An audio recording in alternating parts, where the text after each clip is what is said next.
하나님의 말씀은 누가복음 10장 30절에서 37절 말씀 신약성경 110면 제가 봉독해 드립니다. 누가복음 10장 30절 37절 말씀입니다. 예수께서 대답하여 이르시되 어떤 사람이 예루살렘에서 여리고로 내려가다가 강도를 만나매 강도들이 그 옷을 벗기고 때려 거의 죽은 것을 버리고 갔더라.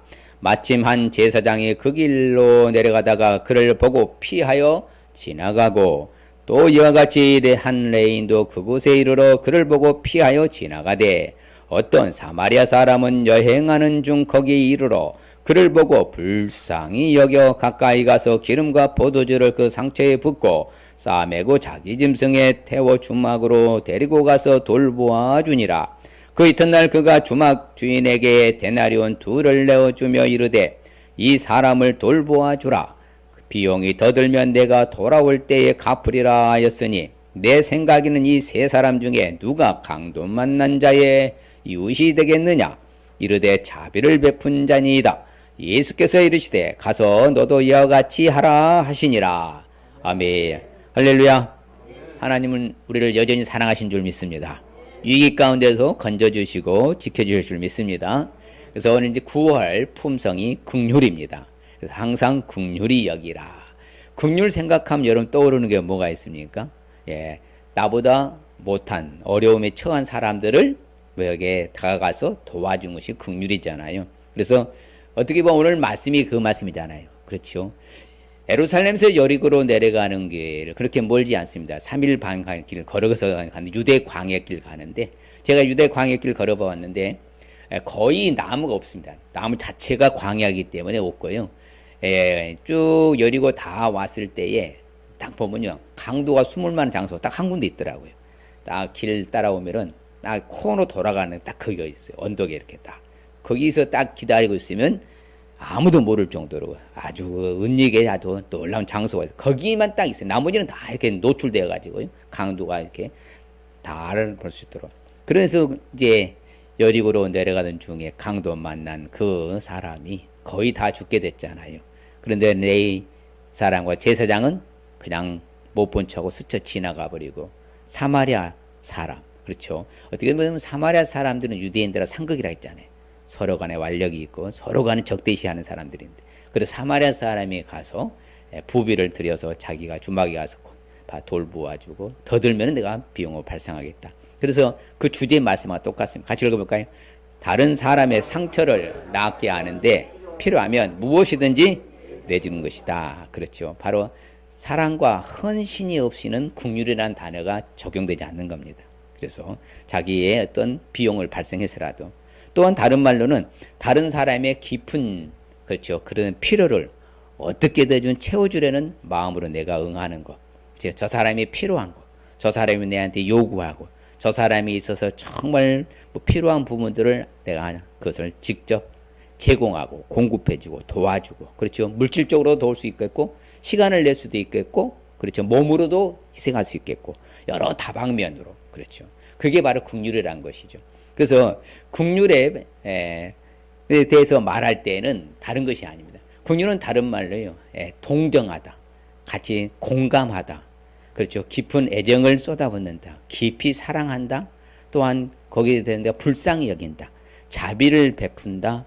또 그래서 원래 긍휼이라는 히브리적 단어를 보면요, 레헴이라고 해가지고요, 산모가 아이를 품는 상태를 긍휼이라는 단어를 써요. 용서와 긍휼을 같이 할 때요. 그러면 산모가 아이를 품고 있을 때 그것을 학대하고 그렇지 않는다. 대부분의 산모는 아이를 사랑하고 나도 뭐합니까? 기저귀도 갈아주면서까지 그 자체 돌봄, 지극정서로 그것을 긍휼이라는 단어를 히브리어로 써요. 그렇기 때문에 바로 동정하다, 공감, 따뜻한 애정이 자리하는 자리, 그게 바로 산모의 태중이지요. 그래서 불쌍히 여기고 깊이 사는 측은히 여기는 것, 측은지심, 자비 베푼 이것을 다 긍휼이라고 그래요. 긍휼의 반대는 반대이기 때문에 냉담하죠. 아주 냉담하고 냉정하죠. 그렇죠. 그뿐만 아니라 냉정할 뿐만 아니라 또한 아주 그렇죠. 무심하죠. 아니 무심. 사람이 하여튼 이게 보면 감정이 없을 만큼 외면하는 거. 그래서 긍휼의 반대는 무심이라고 하고요. 또한 더 나아가서는 아예 그냥 무관심. 이게 긍휼의 반대입니다. 무관심하는 거죠. 관심 전혀 갖지 않는 것이죠. 그러니까 국률 자체가 없는 거죠. 근데 나보다 못한 사람이 더 많다 적다? 세상에는 더 많아요 적어요? 우리보다 못한 사람이 더 많아요. 그 사람들을 외면하지 말라는 것이 오늘 성경의 주요 본문이고, 예수님이 그 사람에게 긍휼을 베푼 사람을 참다운 이웃이라는 거예요. 아무리 좋은 위치에 있고 자리에 있고 가지고 있어도 그 사람을, 어려운 사람을 돌보지 아니한 사람은 참다운 이웃이 아니다. 그래서 결국에는 어떻게 되겠어요? 그 참다운 이웃이 그 선을 행한 것이 하늘에서 인정받는다고 뒤에 나옵니다. 그러니까 오늘날 우리도 마찬가지. 그냥 저 사람은 저렇게 살아가는 방식에 내버려 두 것이 아니라 나보다 어려움에 빠지는 사람을 돌봐주는 거. 그래서 실질적으로요, 이 상징성의 동물 중에 동물도 아주 철저히 긍휼을 베푸는 동물이 있어요. 무엇인가 하면 바로 얼룩말입니다. 얼룩말. 자, 얼룩말은요, 이처럼 병이 들거나 상처를 입고 무리를 따라가지 못하면 쉽게 맹수들의 먹잇감이 되잖아요. 그래서 나머지 얼룩말들은 뒤처지는 얼룩말이 죽음에 처하도록 내버려 두지 않아요. 모두가 함께 갈 수 있도록 속도를 늦추고요. 상처를 입은 얼룩말은 동료들이 조금씩 희생한 덕분에 바로 기회를 얻는데요. 그래서 같이 갑니다. 상처를 입었잖아요. 그러면 같이 머물러 주고요. 그리고 이게 얼룩말은 아주 놀라운 그 얼룩말의 그 시스템이 있는데요. 바로 종마라거든요. 수컷의 그 종마 한 마리에 암컷 6마리가 그룹을 지어줘요. 그 새끼들까지 그 한 그룹을 그렇게 지어집니다. 그래서 한 그룹을 지어서 움직이고, 그래서 얼룩말은 그룹이잖아요. 그룹으로 항상 움직이잖아요. 그러면 바로 보초를 써야 되잖아요. 참, 그러니까 동물의 세계도 놀라운 게 있는데, 이 얼룩말의 세계에는 한 마리씩가요, 이게 교대로요, 노테이션 교대로서 보초를 쓰는 거예요. 그리고 또 자기는 이제 자고 또 돌아가면서요. 근데 24시간 풀체인 돌아가는 것이 바로 얼룩말이라고 그래요. 그 새끼가리지나 이렇게 상처 났을 때 다른 말이 그런지 보호를 하는데요. 딱 원형으로 해서 맹수들이 오면요, 뒷발로 딱 치면은 뭐 한다? 사자 턱도 무너뜨릴 만큼 그렇게 강한 뒷발이랍니다. 그래서 이제 보호하는, 이게 그러니까 얼룩말이 긍휼에 어떻게 보면 굉장히 대명사를 할 만큼, 자, 바로 그 상징성, 그 심볼 상징성 동물이 바로 얼룩말은 뭐가 많다? 긍휼이 많다. 새끼도 지극정성으로 돌보고요. 가운데다 해서 절대로 빼앗기지 않도록 이렇게 하는 그 얼룩말이 긍휼의 동물입니다. 자, 그러면 오늘 본문으로 들어와서 항상 긍휼이 왜 여기면 살아야 될까요? 그렇죠. 왜 항상 긍휼이 여기면 안 됩니까? 안 되죠. 그래서 긍휼을 하는데. 그렇죠. 오늘 강도 만난, 그렇죠, 그 이웃. 다 거의 죽게 됐다. 그러면 이제 죽음 직전에 이를 정도로, 그렇죠, 위기에 처해 있는 상황이잖아요. 그런데 사마리아 사람이 그걸 보고서 외면하지 아니하고 그를 뭐 했다고 그래? 불쌍히 여겨. 그렇죠. 긍휼히 여기다, 불쌍히 여기다, 자비해야 하다, 그렇죠, 이해해야 한다, 뭐 내가 헌신하다, 다 긍휼이 다 포함되는 단어를 했잖아요.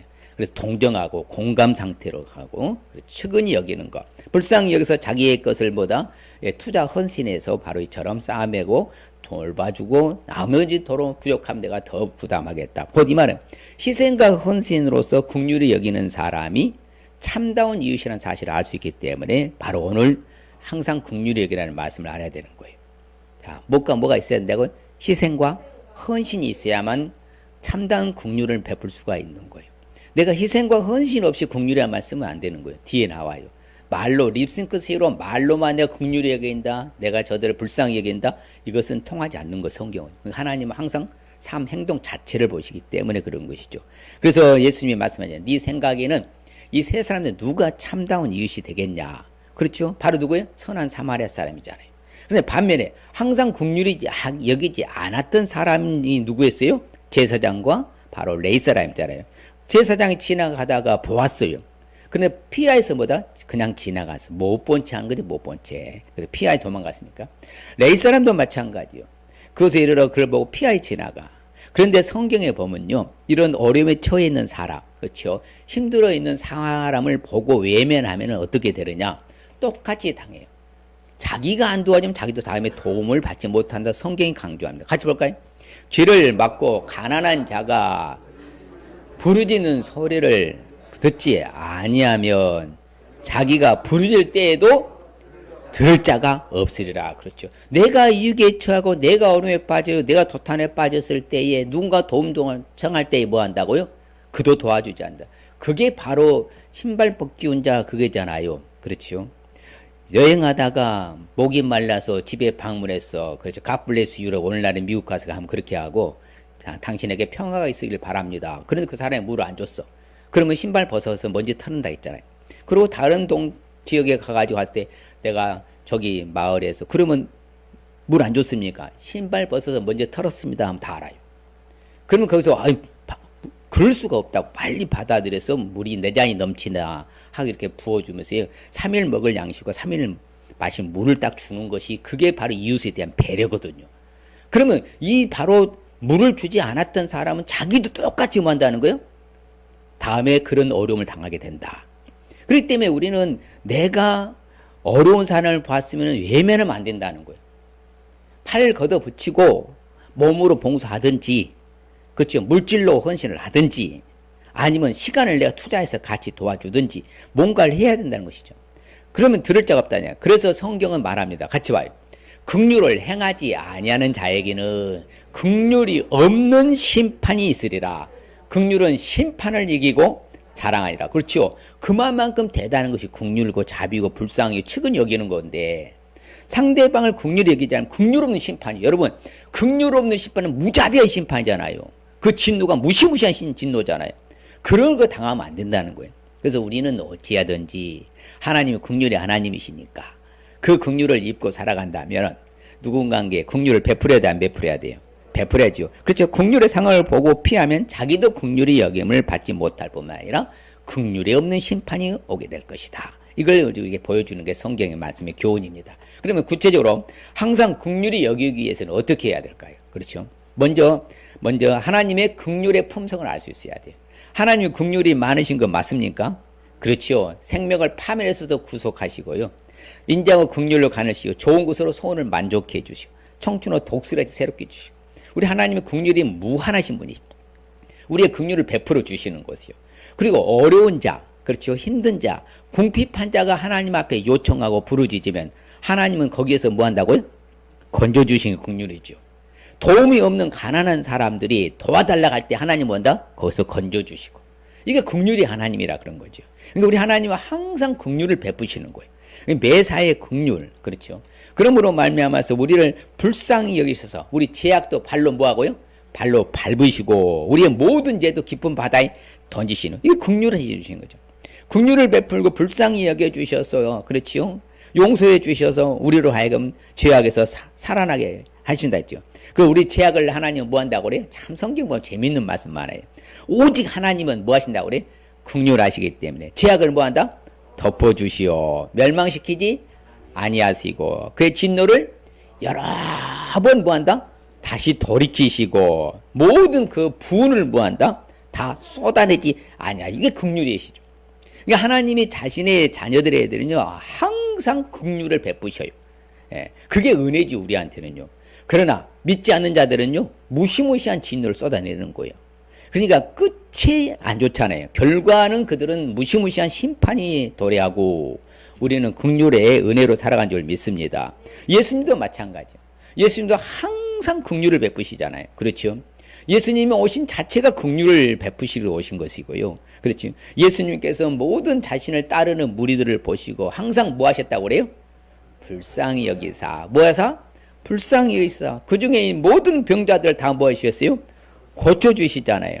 그러면서 예수님이 유명한 말씀하셨잖아요. 자, 건강한 사람한테는 뭐가 필요 없어요? 의원이 필요 없어요. 의사가.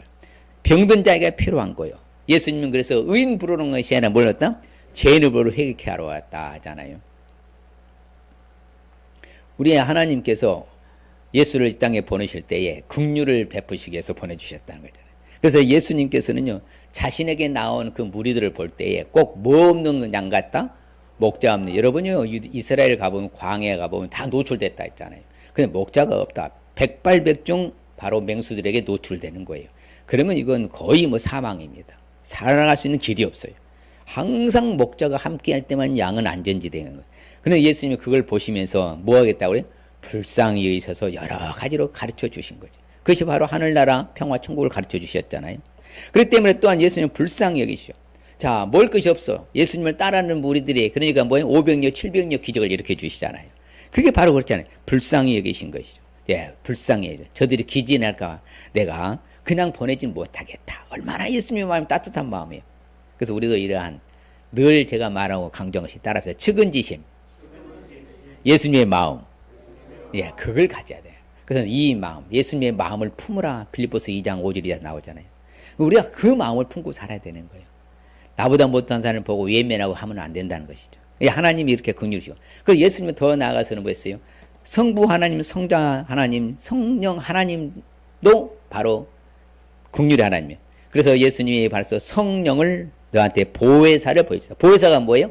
이로자잖아요. 이로자, 변호자. 그만큼 우리를 변호해주고 위로해주신 성령님까지 우리를 위해서 긍휼을 베풀어 주신다. 그래서 예수님 성경은 우리한테 항상 말합니다. 우리를 바로 영원한 위로라고 그래요. 무슨 위로? 영원한 위로와 좋은 소망을 주신다고 하잖아요. 내 마음을 또 위로해 주시고, 하여튼 얼마나 감사한지를 몰라. 그러니까 우리가 어려움에 처했을 때, 힘들 때에 나를 어루만져 주신 분은 오직 하나님 한 분뿐인 줄 믿습니다. 세상 사람들이요, 위로요, 그거 별적의 한계에 있어요. 그러나 그분이 무한한 위로로 나옵니다. 그래서 예수님께서 늘 말하잖아요. 주께서는 과부를 뭐 하시고 보시고 뭐 했어요? 불쌍히 여기셨어. 이게 바로 나인성 가부의 아들이 죽어서 상여가 장례가 내려갈 때 예수님께서 그 불쌍히 여기서 상여를 멈추고, 그렇지요, 바로 아이야 일어나라 할 때 그 아이가 살아나서 가정의 회복, 그렇죠, 회복해 주시는 예수님이잖아요. 그러니까 항상 보면은 불쌍히 여기시는 주님의 마음, 그렇죠. 또한 무리를 보고 목 잡느냐 기지라며 했잖아요. 또한 예수님께서 그렇죠, 나병 환자가 와서 물어줘. 그러니까 이것은 우리가 알아야 돼요. 내가 어려운 상황에 처해 있어. 그럼 누구께 나가서 긍휼을 요구하는 거예요? 주께 나가서 긍휼을 요구하는 거죠. 하나님 내게 긍휼을 베풀어 주시옵소서. 내가 지금 어려운 처지에 있지 않습니까? 이 어려운 상황이 있지 않습니까? 도대체 빠져나갈 길도 없고 답도 없습니다. 아버지 내게 긍휼을 베풀어 주시옵소서. 여러분, 나병 환자가 답이 없습니다. 왜? 세상의 물리적, 의학적, 과학적으로보다 의학적으로 고칠 수 있는 병이 아니잖아요. 근데 하나님 주님께서 단번에 고쳐, 예, 뭐하사? 불쌍히 여기사 손을 내밀어 대신에 깨끗함을 받아라 그대로 되니라 그렇잖아요. 그래서 항상 예수님은 불쌍히, 근데 하나님도 마찬가지로요. 하나님은 은혜 베풀 자에게 뭘 베풀어 주신다? 은혜를 베풀어 주시고요. 긍휼히 여길 자에게 뭘 베풀어 주세요? 긍휼을 베풀어 주시는 분이거든요. 그럼 우리는 이 은혜와 긍휼을 받고 사는 거요, 우리는 안 받고 사는 거예요? 다 받고 살잖아요. 그래서 우리가 복을 많이 받은 거예요. 그래서 맹인들이 와서 예수님한테 그렇죠, 다윗의 자손 예수 우리를 불쌍히 여겨달라 할 때 뭐 한다고요? 바로 불쌍히 여기셔서 그들의 뭐 했어요? 눈을 뜨게 하시잖아요. 이처럼 삼위일체 하나님은 항상 긍휼과 자비와 불쌍히 여겨주시고 은혜를 베풀어 주신 줄 믿습니다. 이게 하나님의 품성 자체가 그래요. 그러니 우리는 그 하나님을 아버지라 모시고 섬기고 살잖아. 우리가 위대한 자녀인 줄 믿습니다.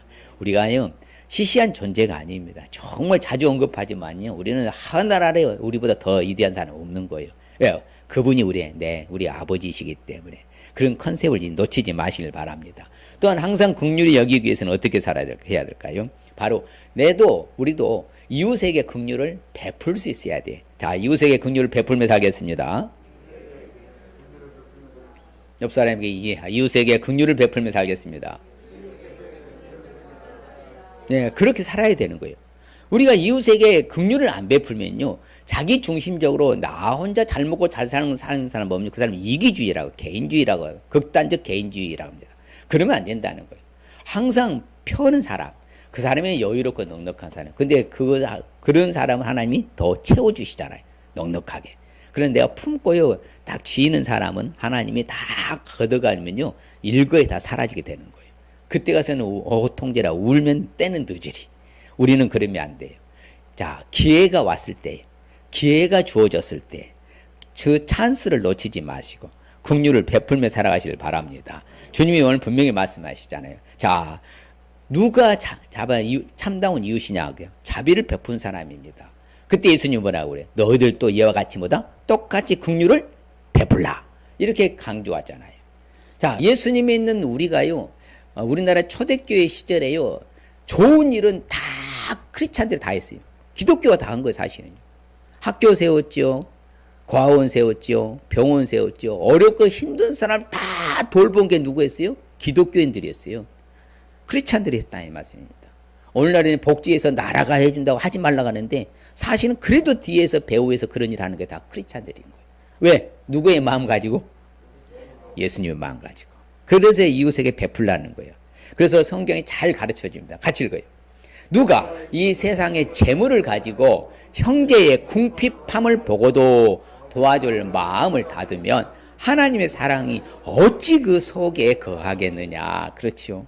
내가 분명히 가지고 있는데도 불구하고 상대가 어려움에 빠져서 요청하는데 도와줄 만 딱 닫아버리고 딱 이렇게 닫는다면 하나님의 사랑이 그 속에 있겠냐? 없는 것이다. 이렇게 말하잖아요. 성경은 분명히 말합니다.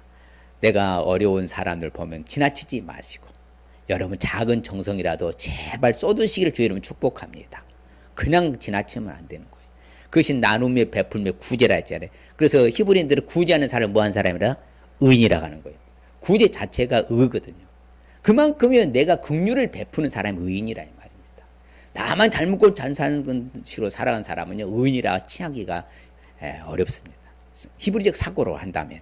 그래서 우리는 아무쪼록 도와줄 마음을 여시길 바랍니다. 닫지 마시고, 야 어려운 사람 보면 궁핍함을 보았으면 도와줄 마음을 열어라 닫으라.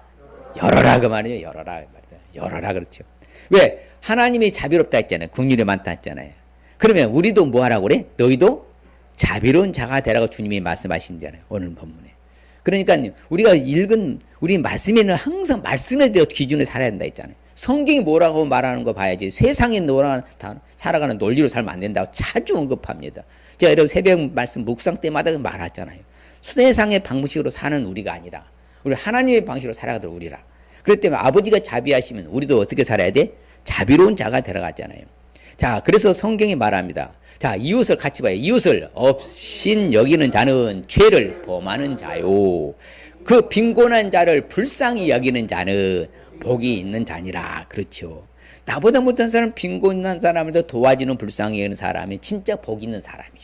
많이 가져서 복이 아니라니까요. 많이 배워서 많이 있어서 복이 아니라고요. 진짜 주가 주신 신령한 영적인 복이 진짜 복이란 것이죠. 그래서 성경에 말하죠. 이로하는 자는 뭐함으로? 이로한 일로 하고, 구제하는 자는 성실함으로 하고, 다스린 자는 부지런함으로 다스리고, 긍휼을 베푸는 자는 즐거움을 할 것이니라. 억지로 도와주면 안 되는 거예요. 내가 우러나서 도와줄 때에 그게 진정한 사랑이 되는 것이고요. 그게 진짜 긍휼이고 주의 마음인 거예요. 그래서 어쩔 수 마지못해서 이러면 안 돼요. 이왕 할 바에는 어떤 마음으로 도와주라고 그래요? 즐거움을 알아가자. 옆 사람에 우리가 긍휼을 베풀 때는 즐거움을 하겠습니다. 예, 그럼요. 예. 그래서 성경은 우리한테 말합니다. 마음을 같이 하여서 동정해라. 그때 동정, 동감 다 긍휼을 했잖아요. 형제 사랑하고 또한 뭐라고요? 불쌍히 여기고 겸손해라. 그렇죠. 항상 하나님이 택하신 사람은 거룩하고 사랑받는 자처럼 긍휼이 넘쳐나야 돼요. 그리고 자비와 겸손과 온유 오래 참을 못 입어라. 그러니까 삶의 체질의 패턴 자체가 아예 긍휼을 하는 삶.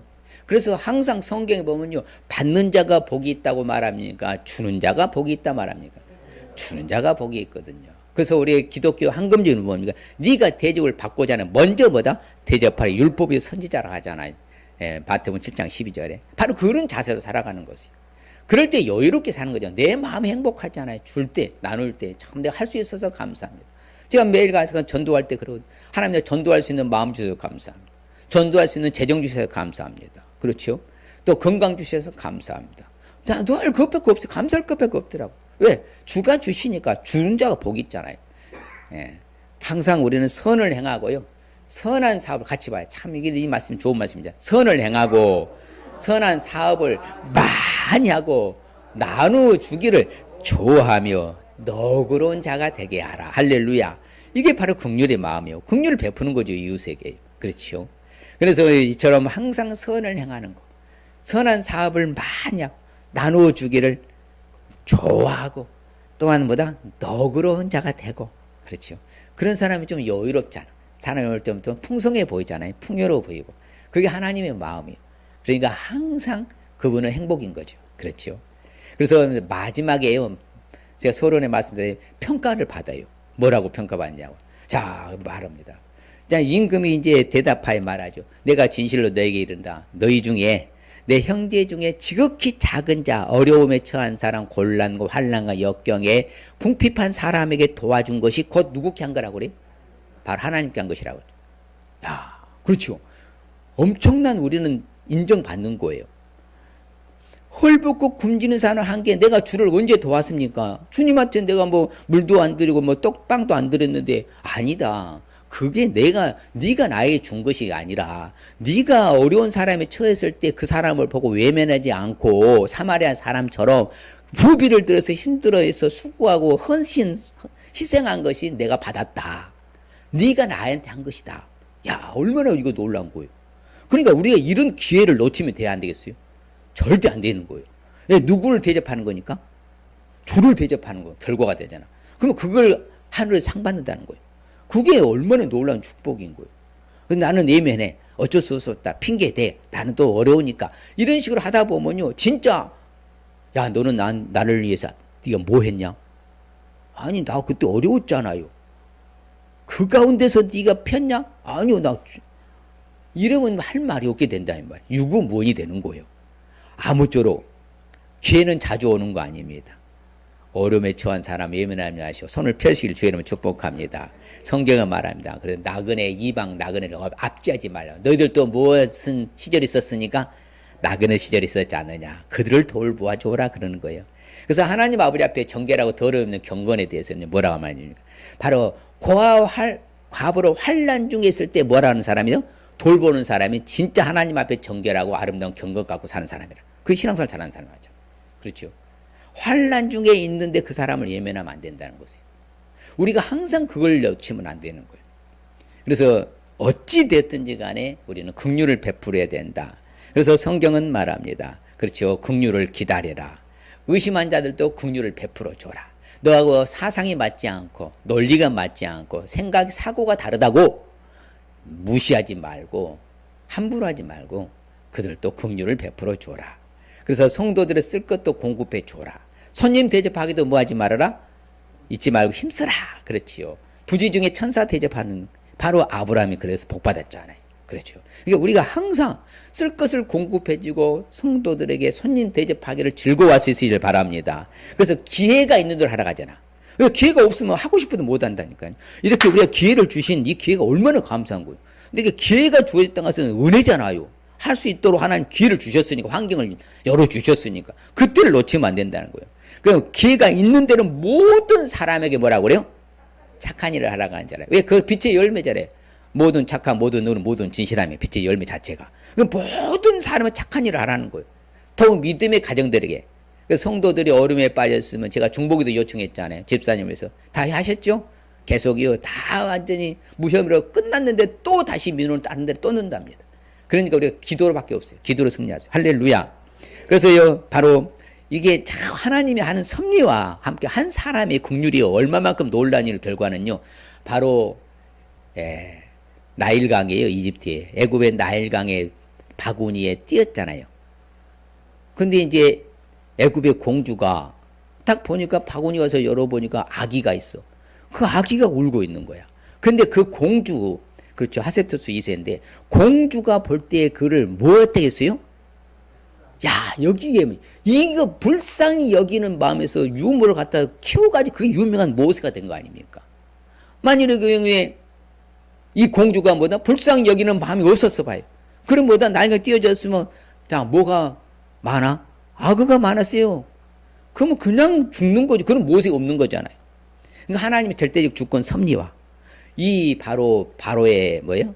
공주. 이 바로의 딸 공주의 그 측은지심이 발동하여서 이 모세가 바로 있게 된 그 배경이 됐잖아요. 그러니까 우리도 마찬가지로 내가 그 베푼 작은 긍휼하심과 측은히 여기는 그 마음이 유명한 사람을 이 시대에 만들 수도 있다는 거예요. 기회잖아요. 엄청난. 예. 우리가 이런 기회를 놓치지 마시기를 주의 이름으로 축복합니다.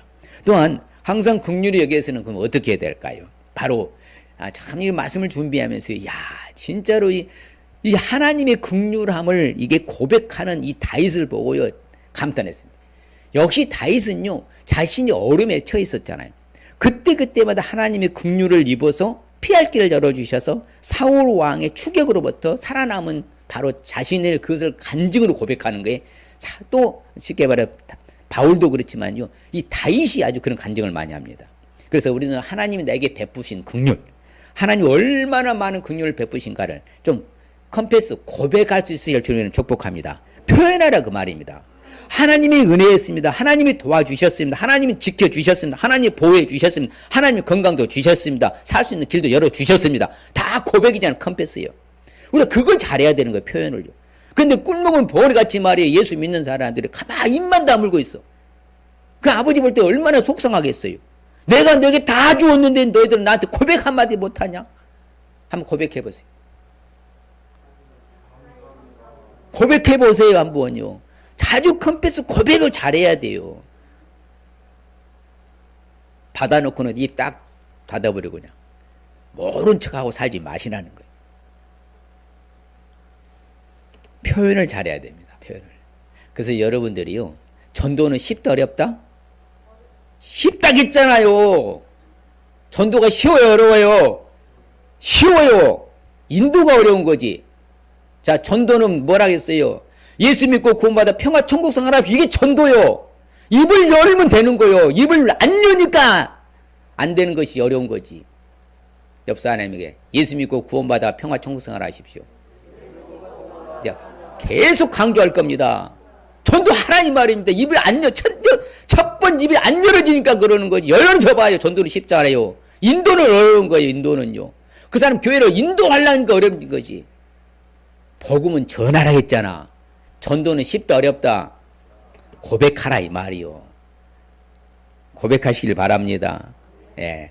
여호와는 압제당하는 사람들의 요새가 되시고 환난 때도 뭐가 된다고 그래요? 요새가 되신다. 다윗이 바로 간증하잖아요. 고백하잖아요. 같이 봐요.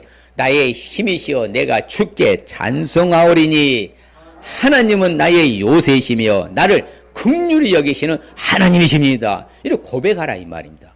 하나님의 긍휼이시니까. 하나님이 긍휼히 여겨주시니까.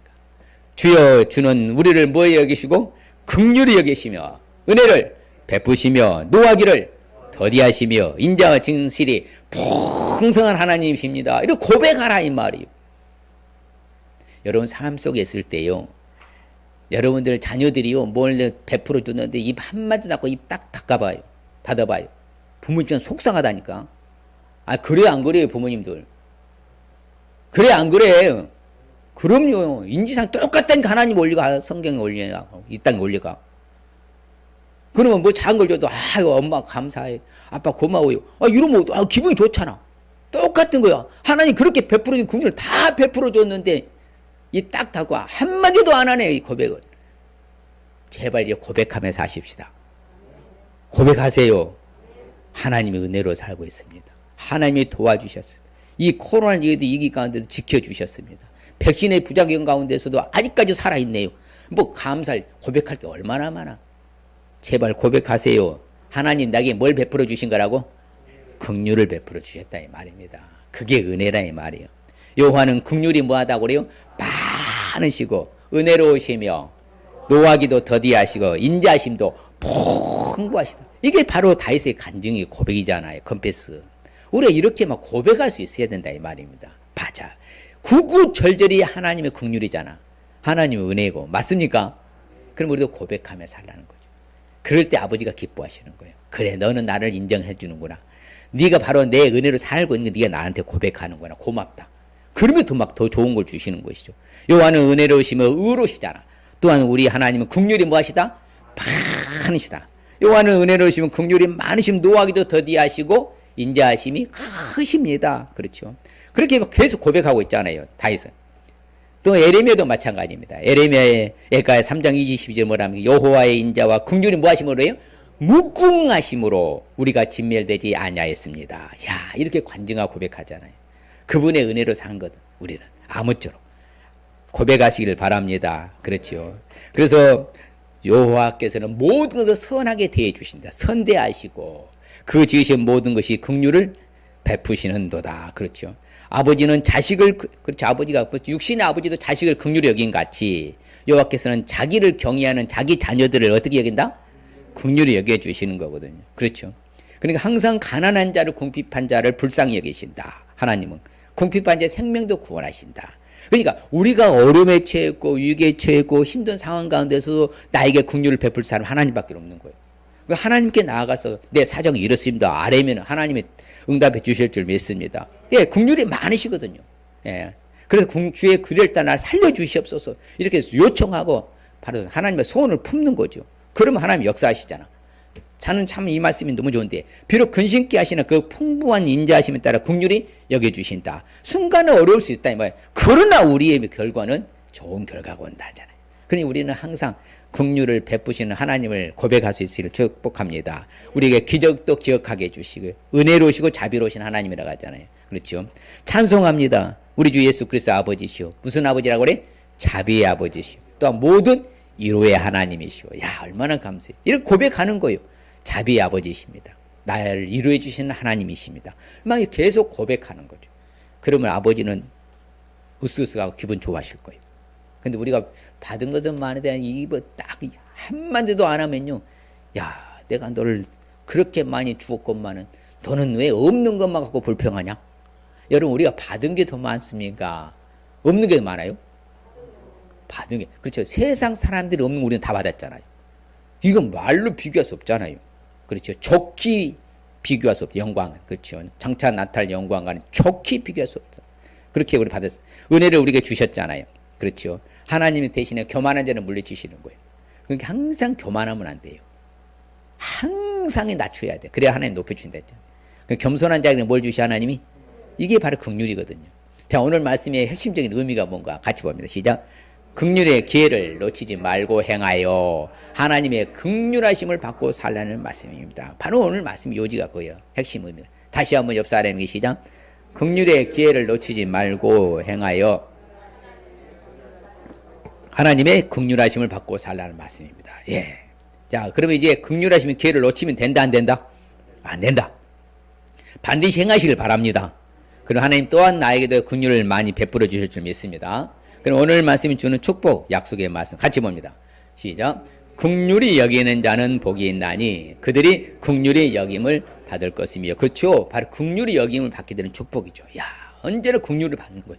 또한 시작. 가난한 자를 불쌍히 여기는 것은 여호와께 구워드리는 것이니 그의 선행을 그에게 갚아주시라. 야, 그렇죠. 내가 긍휼을 베풀고 나눔을 베풀며 구제하며 도와주며 측은히 여기고 불쌍히 여기며 동정하고 공감하고 내가 정말 애틋한 그 사랑을 내가 쏟아부으면은 바로 하나님 그것을 다 갚아주신다, 안 갚아주신다? 갚아주신다. 우리 선행들 다 갚아주시는 축복. 그러면 우리는 뭐 어려운 일에 빠질 일이 없겠죠. 결론적으로 시작. 주라 그리하면 너에게 줄 것이니 곧 후히 되어 누르고 흔들어 넘치도록 하여 너에게 안겨주리라. 너희가 헤아리는 그 헤아림으로 너희도 헤아림을 도로 받을 것이라. 지금 후히 되어 누르고 흔들어 넘치는 축복 받는 거예요. 그럼요. 다시 제가 하는 멘트가 있잖아요. 자, 손에다 이거 한번 머리 한 줌 떠보세요. 머리 떠봐요. 시작. 머리 있어. 머리를 딱 뜹니다. 떠봐요. 이제 그대로 있죠. 자, 지워보세요. 어때요? 머리가 어떻게 되고 있어? 싹 빠져나가잖아요. 펴면 없는 거예요. 짐은 사라지면 펴면요 더 줄 수 있는 거예요. 그게 바로 후히 되어 누르고 흔들어 넘치는 축복 받는 줄 믿습니다. 그래서 우리가 항상 구제하며 나눔에 베풀며 긍휼에 베풀며 측은히 여기며 불쌍히 여기고 자비를 베풀고 동정하고 공감하고 그렇죠. 애틋한 그 애정을 품고 살아갈 때에 우리는 놀라운 축복의 반열에 설 줄 믿습니다. 이 시간은 결단하십시다. 이제 평생 우리는 긍휼히 여기며 살아야 되는데, 자, 하나님의 긍휼의 품성을 알 수 있어야 합니다. 이웃에게 긍휼함을 베풀 수 있어야 합니다. 하나님의 긍휼을 고백할 수 있어야 합니다. 스스로 결단합시다. 하나님의 긍휼의 품성을 알겠습니다. 이웃에게 긍휼함을 베풀겠습니다. 하나님의 긍휼을 고백하겠습니다. 다시 한번 결단합니다. 하나님의 긍휼의 품성을 알겠습니다. 이웃에게 긍휼함을 베풀겠습니다. 하나님의 긍휼을 고백하겠습니다. 할렐루야. 예, 그럴 때 주시는 축복. 자, 긍휼히 여김받게 되는 축복, 선행들을 갚아주시는 축복, 누리고 흔들어 넘치는 축복 받을 줄 믿습니다. 할렐루야. 하나님이 책임져 주신다 했어요. 약속의 하나님. 약속의 말씀입니다. 이런 복 받아 누리실 주의 이름 축복합니다. 하나님 아버지 감사합니다. 주님 고맙습니다. 아버지 하나님께서 9월의 품성의 긍휼에 대한 것, 불쌍히 여기는 것, 측은히 여기는 것, 동정하는 것, 공감하는 것, 아버지의 애틋한 애정을 쏟는 것, 자비를 베푸는 것, 다 아버지 하나님께서 긍휼의 마음인데 우리가 아버지 하나님께서 정말로 그런 기회가 자주 오는 것 아니고 있을 때마다 우리가 행하여서 하나님 긍휼하심을 받고 살아가는 우리 모두가 되게 하여 주시옵시고 주는 자가 받는 자보다 분명히 복이 있다 했사오니 우리가 긍휼을 베풀 때에 하늘의 놀란 상으로 아버지 하나님께서 쌓여질 줄 믿습니다. 이 땅에서도 하나님이 보상해 주실 줄 믿습니다. 이제는 늘 긍휼의 마음 측은지심으로 살아가는 우리 모두가 되게 하여 주시옵소서. 예수님의 이름으로 복을 빌며 기도합니다. 아멘.